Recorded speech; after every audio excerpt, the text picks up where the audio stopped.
আজি এই শিল্পীগৰাকীৰ শেষকৃত্য সম্পন্ন হোৱাৰ পাছতো মুখ খুলিবলৈ তেওঁলোক সময় পোৱা নাই, তেওঁলোক মৌন। কথিত সাংবাদিক দীপাংকৰ দাসৰ সৈতে সংযুক্ত হৈছো। দীপাংকৰ, এইসকলৰ মুখা এই মুহূৰ্তত খোল খাইছে। স্বাভাৱিকতে আৰু এই যিটো আমি আমাৰ অসমীয়াৰ আৱেগ, আমাৰ সম্পদ যিগৰাকী হেৰুৱাইছো, তাৰ কিন্তু আঁৰত থকা এখন মুখ, যিখিনি আমি এই মুহূৰ্তত এক্সক্লুচিভলি আমি নিউজ 18 অসম নৰ্থ-ইষ্টৰ দৰ্শকসকলক দেখুৱাইছো। জনা উচিত যে কাৰ প্ৰৰোচনাত বা কাৰ আলোচনাত জুবিন গাৰ্গেই গোটেই নিজৰ জীৱনটো শেষ কৰি দিলে। আৰু ছিংগাপুৰৰ প্ৰৱাসী অসমীয়াই এই গোটেই তদন্তত সহায় সহযোগ আগবঢ়াম বুলি ইতিমধ্যে আমাৰ আগতো আশ্বাস কৰিছে। গতিকে CID দল নিশ্চয় এটা সময়ত ছিংগাপুৰলৈ যাব। তেওঁলোকৰ ভ্ৰমণ বিলাসিকতাৰ মানসিকতাৰে নহওক, জুবিন গাৰ্গৰ এই মৃত্যু সন্দৰ্ভত যাতে এটা সঠিক ন্যায় বা এটা সঠিক এটা উচিত পৰ্যায়ত গৈ যাতে তেওঁলোকে তদন্ত চলায়, তাৰ বাবে অসমবাসীয়ে আজি দাবী উত্থাপন কৰিছে। আৰু আমি সেইকেইখন মুখা এবাৰ অসমবাসীৰ সন্মুখত চিনাকি কৰাই দিব ওলাইছো, যিকেইজনৰ আমি ফটোগ্ৰাফ দেখুৱাইছো, যে বাজিত আহমেদ, তন্ময় ফুকন, সিদ্ধান্ত বৰা, ৰূপকমল কলিতা, সুদীপ চেটাৰ্জী, পৰীক্ষিত শৰ্মা, দীপজ্যোতি হাজৰিকা আৰু এই গোটেই যি প্ৰৱাসী অসমীয়াৰ যি এছ'চিয়েশ্যন, তেওঁলোকৰ মূল মুৰব্বীগৰাকী আছিলে অভিমান্যু তালুকদাৰ। তেওঁৰো ফটোগ্ৰাফখন দেখুৱাইছো। তেওঁ খুব এখন বগা বেকগ্ৰাউণ্ডত চশমা এযোৰা পিন্ধি তেওঁ খুব এটা সাময়িক যি তেওঁৰ ব্যক্তিত্ব দেখুৱাই এখন তেওঁ ফটোগ্ৰাফ উঠিছে। সেই ফটোখনে আমি লাভ কৰিছো আৰু ৰাইজক চিনাকি কৰাই দিছো। এইগৰাকী অভিমান্যু তালুকদাৰৰ নেতৃত্বতে অসম এছ'চিয়েশ্যনৰ যি এই দলটো বা 11জনীয়া দলটোৱে সেই এখন ইয়টত সেইদিনা জুবিন গাৰ্গক লগত লৈ তেওঁলোকে ভ্ৰমণ কৰিছিল। লগত আছিল সিদিনা বাদ্যযন্ত্ৰী শেখৰ গোস্বামী, জুবিনৰ মেনেজাৰ সিদ্ধাৰ্থ শৰ্মা। কিন্তু যিকেইটা ভিডিঅ' তেওঁলোকে ছিংগাপুৰৰ পৰা ৰিলিজ কৰিছে, এক প্ৰকাৰ কিনাৰ চিনেমাৰ একোটা ক্লিপ তেওঁলোকে যেন ৰিলিজ কৰিছে, এনেকুৱা এটা অনুমান হয়। প্ৰথমটো ক্লিপত তেওঁলোকে খুব আনন্দমনে ৰুমাল গানৰ বেকগ্ৰাউণ্ডত তেওঁলোকে এই গোটেই ভ্ৰমণৰ কিছু আংশিক দৃশ্য দেখিবলৈ পোৱা গৈছিল।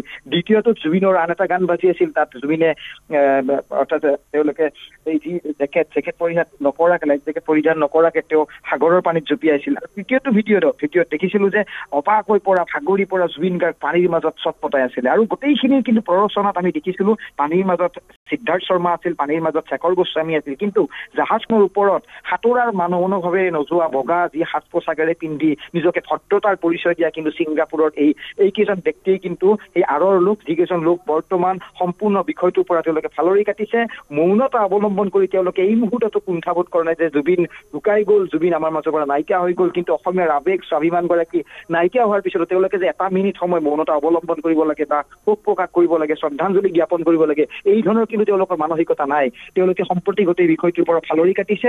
গতিকে আমিও বিচাৰিছো, অসমবাসীয়ে বিচাৰিছে যে এই গোটেই কেইজন ব্যক্তিক তদন্তৰ আওতালৈ আনিব লাগে। কাৰণ তেওঁলোকে প্ৰৰোচনা কৰিছিলে। ওৰেই নিশা জুবিন গাৰ্গক সুৰাপান কৰোৱাৰ এটা তথ্য উন্নতত পোহৰলৈ আহিছে। নিশা পোৱা নাছিল জুবিন গাৰ্গ, পোৱাৰ ভাগত তেওঁক ইয়টত লৈ সাগৰৰ মাজলৈ লৈ গৈছিল। তেওঁক সাঁতুৰিব পাৰে, তেওঁ সাঁতুৰিব লাগে, এই ধৰণৰ কথাৰ যিখিনি এম্বিয়েঞ্চ আমি শুনিছিলো, তাত কিন্তু স্বতঃস্ফূৰ্তভাৱে কিন্তু এই বিষয়টো পোহৰলৈ আহিছে যে জুবিন গাৰ্গক মৃত্যুৰ মুখলৈ ঠেলি দিয়া হৈছিল। আৰু তাৰে আঁৰৰ ব্যক্তি কেইজনে আছিল এইকেইজন ব্যক্তি, যিকেইজনৰ ব্যক্তিৰ মুখা এই মুহূৰ্তত আমি অসমবাসীৰ সন্মুখত স্থাপিত কৰিছো। জয়ন্ত, অতি দুৰ্ভাগ্যজনক দীপাংকৰ যে অসম এছ'চিয়েশ্যনৰ দৰে এটা অনুষ্ঠান আৰু এই অনুষ্ঠানটোক সমানে দায়বদ্ধ আছিল শিল্পীগৰাকীৰ প্ৰতি। সেইখিনি সন্মান যচাটো শিল্পীগৰাকীক যেন এটা পুতলা হিচাপে ব্যৱহাৰ কৰা হ'ল।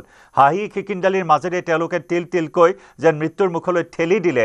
এনেকুৱা এটা অনুষ্ঠান য'ত নেকি ইমান কঠোৰ নীতি নিয়ম, ছিংগাপুৰৰ দৰে এখন দেশত য'ত নেকি লাইফ জেকেট অবিহনে পানীত নমাটোৱে এজাত অপৰাধ বুলি গণ্য কৰা হয়, কিন্তু তৎসত্ত্বেও লাইফ জেকেট নোহোৱাকৈ পানীত নমাই দিয়া হ'ল। কোনোবাই ক'লে ঠেলি দিয়ক, কোনোবাই ক'লে পাৰিব লাইফ জেকেট নোহোৱাকৈ, নানান কথা।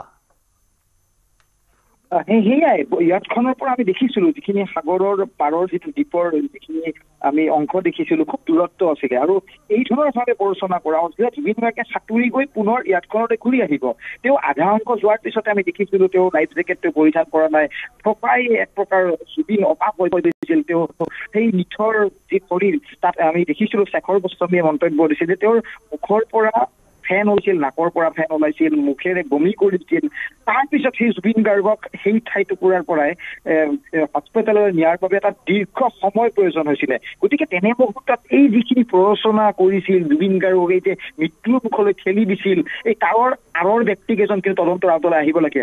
অসমবাসীয়ে ইয়াৰ বাবে উচিত এক প্ৰকাৰ তেওঁলোকে ন্যায় দাবী কৰিব লাগে বা তেওঁলোকক তদন্তৰ আওতালৈ যে আনিব লাগে, এই কথা আমি দাবী উত্থাপন কৰিছো। কিন্তু সেইকেইখন মুখা, পুনৰ কৈছো, যিকেইজন আমি নাম পুনৰ বাৰ ক'ব বিচাৰিছো, তন্ময় ফুকন, ৰূপকমল কলিতা, সিদ্ধাৰ্থ বৰা, দেৱজ্যোতি হাজৰিকা, পৰীক্ষিত শৰ্মা, সুদীপ চেটাৰ্জী, তাৰ লগতে ৱাজিদ আহমেদ আৰু এই গোটেইকেইজনৰ নেতৃত্বতে আছিল অভিমন্যু তালুকদাৰ, যিগৰাকী অভিমন্যু তালুকদাৰেই অসম এছামৰ এটা গুৰু দায়িত্ব তেওঁৰ হাতত আছিলে। তেওঁ এই যি দলটো তেওঁ এখন জাহাজত উঠাই নি জুবিন গাৰ্গক মাজভাগলৈ লৈ যোৱা হ'ল, খুৰাত এক প্ৰকাৰ থকা বুলি অভিযোগ যি উত্থাপন হৈছে যে তেওঁ নিচাত আছিলে জুবিন গাৰ্গ, তাৰপিছত খোৱাৰ মাজত তেওঁক এই ঔটেঙাৰে গাহৰি মাংস খোৱাৰ এটা অভিযোগ, তাৰপিছত তেওঁক সাগৰৰ মাজত সাঁতুৰি যাবলৈ এক প্ৰকাৰ বাধ্য যিটো কৰোৱা হ'ল, তাৰ বাবে কিন্তু জুবিন গাৰ্গ আজি আমাৰ মাজৰ পৰা নাইকিয়া হ'ল।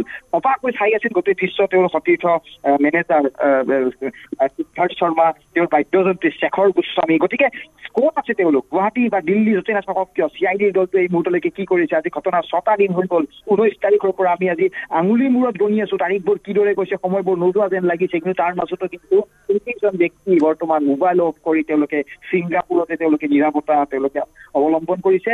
সিদ্ধাৰ্থ বা শেখৰ গোস্বামী তেওঁলোকৰ ভাষ্য যদিও কিবা খেলি মেলি বা আমি সিদ্ধাৰ্থ শৰ্মাই যদি মুখ খোলা নাই, গোটেই বিষয়টোত কিন্তু CIDৰ যিখিনি দল তেওঁলোকে SIT গঠন কৰিছে 18/2025 নম্বৰ কেছটোত, য'ত 3টাকৈ জামিনবিহীন ধাৰা সংযুক্ত কৰা হৈছে। গতিকে আটাইকেইজনক ব্যক্তিক কিন্তু এই মুহূৰ্তত CID ধাৰা চলাব লাগে।